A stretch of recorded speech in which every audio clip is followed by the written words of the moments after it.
So guys, this right here is a competitor's battery swap. Wow, check that out. It basically ejects the battery and then it feeds it to the station, and then the station takes it in, and then out comes another battery, and then it's being ejected and then feeds it to the car. Very interesting mechanism.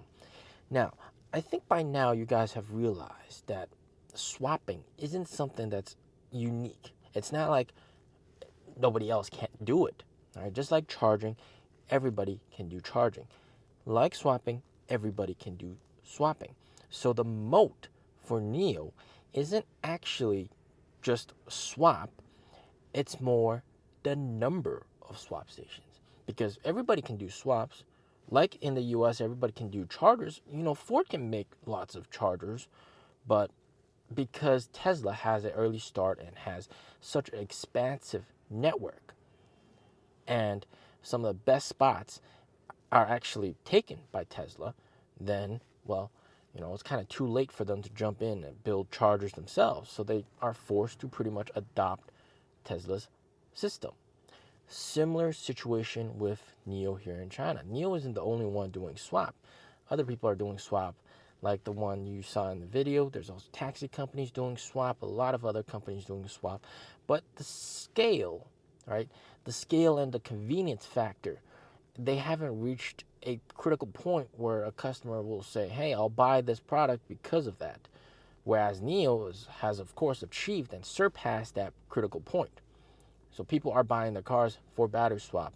Whereas for other guys that have swap stations, they still mostly have to rely on charging, and they haven't achieved that. And a very interesting strategy, one of the key things that NIO has been focused on, is the fight for electricity capacity. And this is very, very critical, because at a certain spot or certain location, that place can only provide so much electricity that you can't have like 10 charging stations or 50 charging stations. It only has so much electricity for a few charging stations or a few swap stations. The total amount of electricity available at that one region is capped. So there's that fight to get as much of that capacity as possible. And once you've taken up that capacity, let's say you built a swap station there and you've taken up about 30-40% of the total electricity capacity at that place, then what the competitors are left with isn't that much, right? They still have to provide some electricity to the buildings and all that kind of nearby resources, and they have to have some spare surplus capacity. And then you have a situation where if a competitor wants to build a charging station there, sorry, you can't. Even if there's space, there's simply, the grid cannot provide that much electricity to that location. So sorry, there's space, you can build a charger, but we can't provide you with enough electricity for that charger. So in other words, you cannot build that charger there. So there's this fight for this capacity, electricity capacity here in China. That's why they're building a ton of swap stations. They're building swap stations like crazy. NIO's got 3 swap station factories, all right, 1 in Europe, 2 in China, pumping out swap stations. And according to some internal employees, they're capped at around 1,500 swap station production per year, which I think is, that's enough. That's sufficient. All right, 1,500, that's a lot, actually, okay? But at this pace, they can gain about 1,000-ish every year. That's going to put them on track to meet their target. Right? They're aiming for about 2,800 swap stations by the end of June for county swap stations. So you're going to have the ultimate convenience factor with NIO at those best spots. And then with that, of course, if it's so convenient and it's just as convenient as getting gas, then of course people will buy a NIO branded vehicle, right? But you also got to remember that the other point, right? Trying to fight for electricity capacity. Certain cities here in China are already capped they have a electricity shortage, especially in like some of the western areas. And it's not because that there's too many chargers and that kind of stuff. It's just there are these huge, massive cities that demand a lot of electricity, so the capacity is already limited. So NIO, by having those swapping stations first, guarantees that they're going to have that capacity, whereas other people are kind of sort of barred from entering in.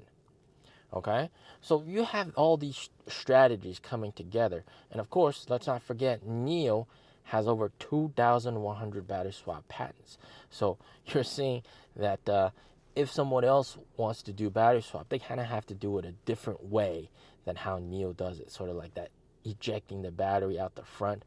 I mean, that kind of seems a little bit gimmicky. I mean, if someone was there, or if let's say it wasn't lined up perfectly, that kind of stuff. Battery swap, everybody can do it, but not everybody can get it right. A big important part of that is the failure rate. Okay, the failure rate of battery swap, because battery swap, a lot of people say that has a lot of moving parts, and yes, it does have a lot of moving parts, and it could possibly jam, get stuck, that kind of stuff. How often does that happen? Okay, and this is a very interesting thing. For me personally, I've only been stuck 2 times out of like 300 swaps. So you see the probability is like less than 1%. Of course, some NIO owners, they will eventually sort of encounter that situation every once in a while, maybe 1 or 2 times, but it's a proof that the failure rate of battery swap is very, very low, and it's fairly reliable. So you have a situation where NIO is going to achieve to a scale that everybody pretty much has to join in, right? You can do battery swap, yes, but you're never going to get to NIO scale. At the same time, even if you can do battery swap, you probably might not be able to put the swap station at that location because the capacity is limited. So you have this unique moat where it's like, scale of the battery swap ecosystem. That's the unique moat that everybody has to understand. And as these other automobile makers, they realize, hey, we can't do battery swaps the way that NIO does it. We can't make the infrastructure that big. We got no choice but to join in. Similar with Xpeng. When Xpeng CEO visited NIO's headquarters, R&D headquarters, he talked about how once NIO gets to 5,000 swap stations, Xpeng's got no choice but to join in. Exactly. It's all about scale, right? If you have gas stations everywhere, right, why would you still ride a horse chariot or a horse wagon, right? Similar thing with swap stations. It's all about scale. And this unique mode of getting that capacity first, that's going to be a game changer. It bars anybody else from entering the competition, okay? So this is very, very unique. That means NIO is going to be the de facto #1 in terms of swapping forever. All right, there ain't going to be another guy who does swap better than NIO here in China. Period. You got to just accept that, okay? So, of course, these swap stations cost money, but they've got that figured out.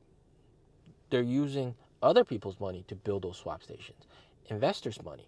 All right, you can franchise swap stations and do all that kind of cool stuff.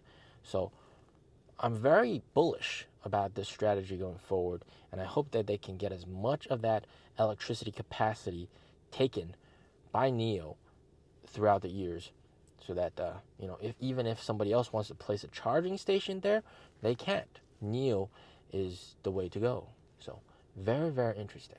As always, stay safe, stay healthy. Peace out.